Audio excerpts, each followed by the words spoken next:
Weddings are meant to be days of joy, but hidden behind the music, the vows, and the smiles are stories that show how fast a celebration can turn into fear. And in this video, we will look at 5 real cases where a wedding ended in death. Not rumors or speculation, but documented events where a moment of love became a moment of loss, revealing 5 disturbing wedding deaths that prove how quickly everything can fall apart.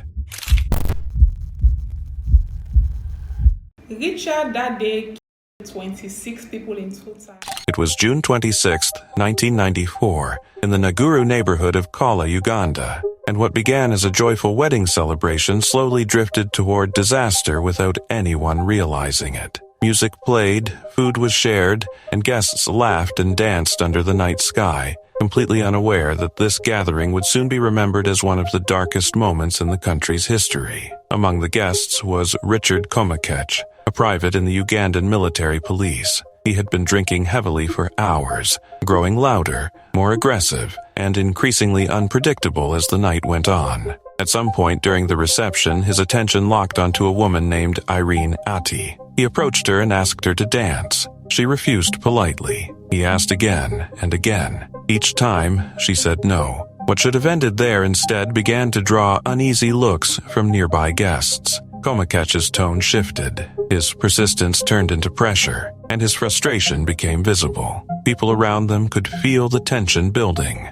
Several guests stepped in, placing themselves between him and Irene, telling him firmly to back off and leave her alone. Instead of calming down, he erupted, yelling, arguing, and trying to start fights. The celebration paused as attention turned to him. Finally, the guests made a choice to protect the woman and the wedding itself. They forced Komakech out of the party. For most people, that would have been the end of a humiliating moment, followed by a night of regret in the morning. But this story didn't end there. About 10 minutes passed. The music resumed. Guests tried to shake off the discomfort and return to dancing, believing the danger had passed. Then he came back. This time, there was no shouting, no argument. He returned armed with a semi-automatic rifle. As a military police officer, he had access to weapons, and instead of cooling down, he had gone to retrieve one. Without warning, he raised the gun and aimed directly at Irene Ati, the woman who had rejected him. He pulled the trigger. Her life ended instantly. The first shots shattered the night,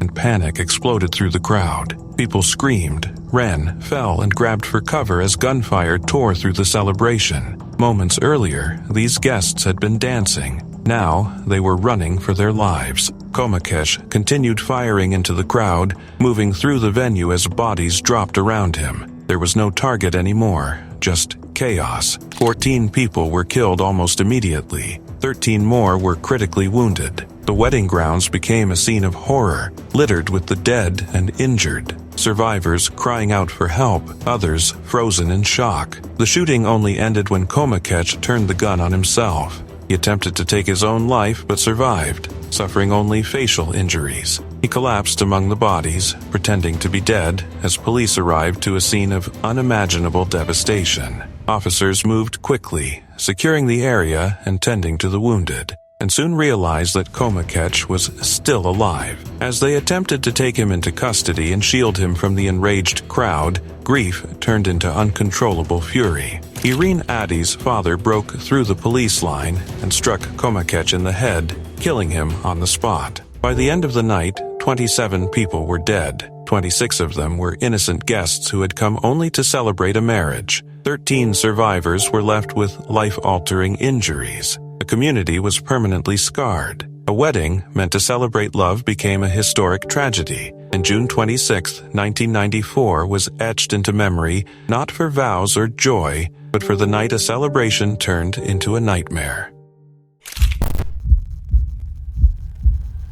The wife of a bridegroom killed on his wedding day has been hospitalized as the family struggles to come to terms with his death.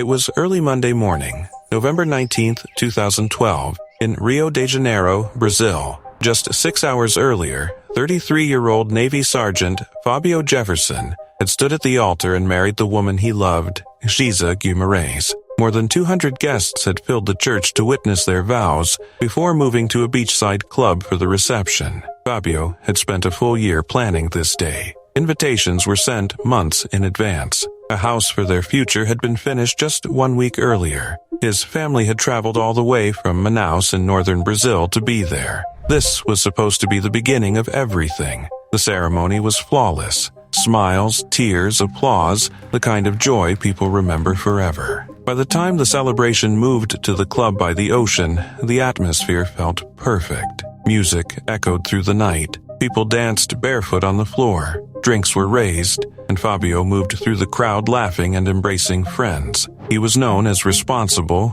respected, and proud of his service in the Navy, but that night none of that mattered. He wasn't a sergeant. He was just a groom, soaking in one of the happiest moments of his life. As the hours passed, the party refused to slow down.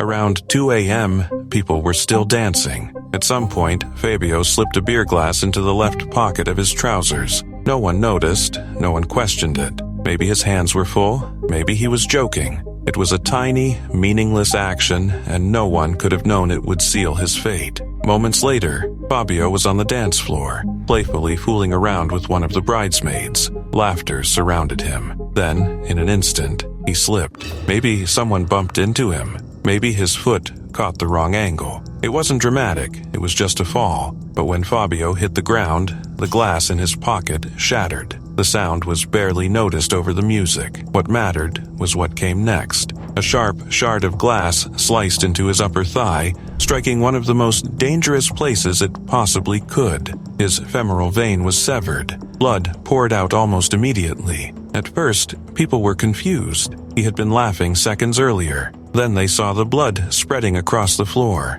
Guests rushed to help as others called for medical assistance. Fabio was quickly lifted into a vehicle to be taken to the nearest hospital on Ilha do Governador. Inside the car, everything moved too fast and not fast enough at the same time. Giza struggled to understand what was happening. Just hours earlier, she had become a wife. Now, she was watching her husband fight to stay alive. The bleeding was massive. There was nothing anyone could do to stop it in time. Fabio lost too much blood on the way to the hospital and died before reaching the emergency room. A fall that should have meant nothing had taken his life in minutes. Back at the reception, reality slowly sank in. The joy evaporated, replaced by disbelief and grief. Guests who had been dancing were now crying. Family members who had flown in to celebrate were left shattered. Giza had gone from bride to widow in the span of a single night. One close friend later said Giza was in total shock, repeating the same words over and over again. "I want my husband back."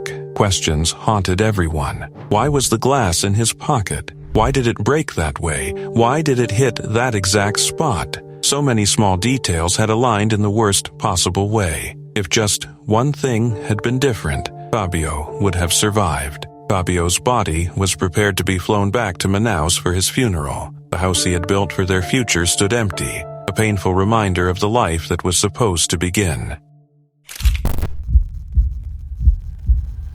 Man of her dreams. September 26th of 1999 was to be the day, and when it came, video footage shows her at her happiest, surrounded by loved ones. The day went on and Gladys continued to prepare for her wedding, but while the smile on her face couldn't be contained, her family didn't want to tell her that her former boyfriend, Agustin Garcia, was outside, a man that Gladys had been physically and verbally abused by for years prior.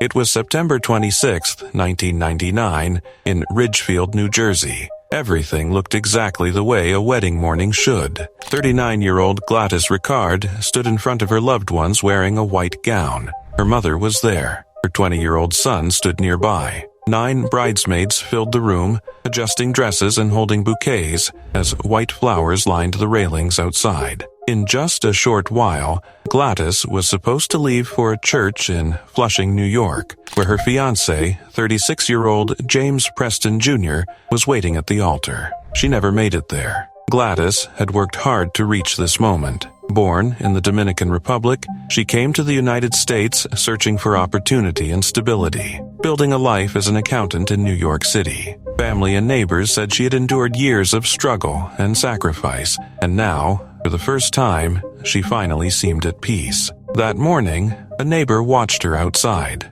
smiling as she took photos with her bridesmaids and waved to people passing by. She looked confident, happy, and ready for a new chapter. What no one realized was that someone else was watching too, someone who refused to accept that she had moved on. 7 years earlier, Gladys had been in a relationship with a man named Agustin Garcia, a 47-year-old Dominican businessman and activist from North Bergen. On the surface, he appeared successful and well-dressed, but those close to Gladys described the relationship as abusive. Her son despised him. About 9 months before her wedding, she ended things and walked away. Not long after, she met James Preston, a man friends said was completely different. With James, Gladys talked about the future, about having more children, about how much this wedding meant to her. For the first time in years, she felt safe. Garcia, however, refused to let go. He continued contacting her, stalking her, and inserting himself into her life. A close friend later said Gladys may have been trying to help him move on or calm him down. Some reports even suggested they crossed paths the weekend before the wedding. Whether out of fear, guilt, or kindness, Garcia remained close and unstable. That afternoon around 4 p.m., the house buzzed with excitement. Then the front door opened, and Agustin Garcia walked in. He was dressed in a suit, carrying a briefcase. Calm and confident, he told people he was invited. In the chaos of the moment, no one questioned him. He blended in, moving quietly through the room toward the bride.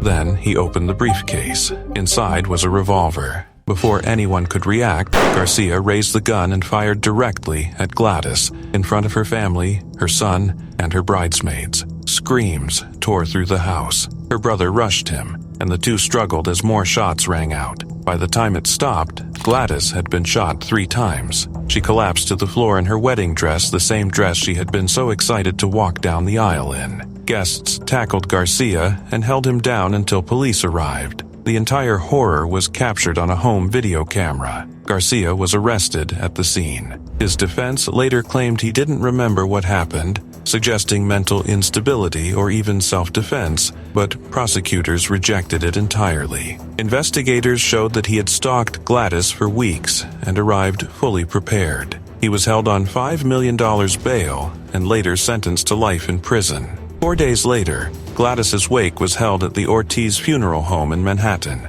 Her family made a heartbreaking decision. She was laid to rest wearing her wedding dress. After the services, Gladys was flown back to the Dominican Republic and buried in the country where her life began. But her story did not end there. Her death sparked a movement. A woman named Josie Ashton began walking across multiple states wearing a wedding dress to raise awareness about domestic violence. That act grew into the first College Brides Walk. Every year, hundreds of women put on wedding dresses and march across states and even into the Dominican Republic, carrying Gladys's memory with them. It was December 4th, 2016, in São Paulo, Brazil, and Rosemir do Nascimento Silva, a 32-year-old bride-to-be, was preparing for the happiest day of her life. Her fiancé, Uderli Damasceno, was waiting at the Recanto Beja Floor Party buffet, surrounded by 300 guests, decorations perfectly arranged, and the pastor ready to begin the ceremony. Everything was in place for the wedding, but almost no one knew about the dramatic surprise Rosemir had planned. Only 6 people were in on it. She had always dreamed of making a grand entrance by helicopter, and she wanted that moment to be unforgettable, a memory for her groom and the guests alike. She had worked with her wedding organizer, Carlos Eduardo Batista, to make it happen down to the last detail. At 4 p.m., Rosemir arrived at a hangar in Osasco. She was accompanied by her brother, Silvano Nascimento Silva, and photographer Nila Cristina Neas, who was 6 months pregnant, tasked with capturing every second of the dramatic entrance. The helicopter, a Robinson 44 approved to fly until February 2017, was piloted by experienced aviator Peterson Pinheiro. The trip to the venue was supposed to take just 15 minutes. Cameras rolled, recording smiles, laughter, and excitement as Rosemir and her brother gazed out the window, and Nila adjusted her camera. Everything seemed perfect, but around the 21st minute, the sky shifted. Fog rolled in like a silent wall, followed by rain and thick clouds that swallowed the landscape. Visibility dropped to almost nothing, The pilot struggled to locate the party venue just a mile away, but the fog made it impossible to see. The smiles disappeared. Panic set in. An alarm blared inside the cabin. The helicopter shuddered and tilted as the pilot fought desperately to regain control. Screams filled the tiny space. They all knew they were in danger. For nearly 5 minutes, the struggle continued, the aircraft trembling violently as the forest below loomed closer. Investigators later determined the helicopter likely struck a tree in the dense fog. The aircraft plummeted into a forested area near a main road, only a mile from the venue. The cameras continued to record until the moment of impact. 4 lives ended instantly. Rosamir, her brother Silvano, photographer Nila, her unborn child, and the pilot, Peterson Pinheiro. Back at the wedding venue, no one knew what had happened. The organizer called repeatedly, confirming the flight had taken off but never reached its destination. Panic and fear spread as news came that a helicopter had crashed nearby. The truth hit like a thunderbolt. The woman he was about to marry would never walk down the aisle. Fire crews rushed to the scene, but there was no hope. Authorities investigated the wreckage, reviewing video footage, flight logs, and weather reports. The helicopter had been cleared to fly, the pilot experienced, but the sudden fog and rain had created conditions too dangerous to survive. The final conclusion: a collision with a tree during severely reduced visibility. It was Thursday, September 25, 2025, in Aswan, Egypt, and 28-year-old Ashraf Abu Hakam was standing in the wedding hall, surrounded by his loved ones. Friends, family, and his new wife were there, the decorations gleaming, music filling the air, and everyone buzzing with excitement. Just a day earlier, the same people had celebrated his engagement. Now he was a husband, ready to start a new life. Those who knew him described Ashraf as endlessly cheerful, full of plans and laughter, the kind of man whose optimism was contagious. Traditional Egyptian weddings are a spectacle of culture and tradition. Henna nights, processions, religious ceremonies, feasts, dancing. Ashraf's wedding had it all. Guests chatted, ate, and laughed as the band played. Then Ashraf and his wife stepped onto the dance floor, each holding a sidesy stick, a wooden pole used in the traditional Tatib dance. It's a dance of heritage, a blend of movement and martial artistry, passed down through generations in Upper Egypt. The sticks spun through the air as the couple moved together, smiling and laughing, their steps fluid and confident. Guests clapped and cheered, and everything seemed perfect. And then, in an instant, it wasn't. As Ashraf spun, he took a step back. Witnesses later said they noticed his expression change, a subtle flicker of unease on his face. Then, suddenly, he swayed and collapsed, falling flat on his back while still holding his wife's hand. Confusion rippled through the hall. At first, some thought he had slipped. Others thought it was a joke. But when he didn't move, panic surged. The music stopped. Screams filled the air. Guests rushed to his side, their joyous celebration transforming into terror in seconds. His wife knelt beside him, desperate and terrified. People shouted for help, tried to wake him, performed CPR, but nothing worked. Minutes stretched like hours. When the medical team arrived, it was already too late. Ashraf had suffered sudden cardiac arrest, and his heart stopped without warning. In moments, a life so full of promise and joy was gone. Ashraf was only 28. 1 second, he was dancing at his wedding, laughing with his bride and friends, and the next, his life was over. Social media erupted with the news. Friends and strangers alike mourned a man remembered for his optimism and warmth. His wife, who had only just become his life partner, was left a widow before they could share their first dance, before they could even cut the wedding cake. The tragedy became even more chilling when people realized a similar heartbreak had occurred just days earlier. On September 13, 2025, 26-year-old Bosnian nurse and influencer Edna Ravcan Omar Begovic collapsed during her wedding in Alija, Bosnia. Rushed to the hospital, she fell into a coma and passed away 2 days later. Like Ashraf, her wedding was supposed to mark the start of a new life, surrounded by family, friends, and celebration. Instead, it became her final hours. Her funeral on September 17th drew hundreds, all stunned by the sudden loss. 2 weddings, 2 young lives, 2 celebrations that ended in unimaginable tragedy within days of each other. Families left in shock, friends left in grief, and couples' dreams of a shared future cut brutally short. Moments that should have been filled with joy became the final memories of their lives, a haunting reminder that sometimes the most beautiful days can turn into the darkest ones in the blink of an eye.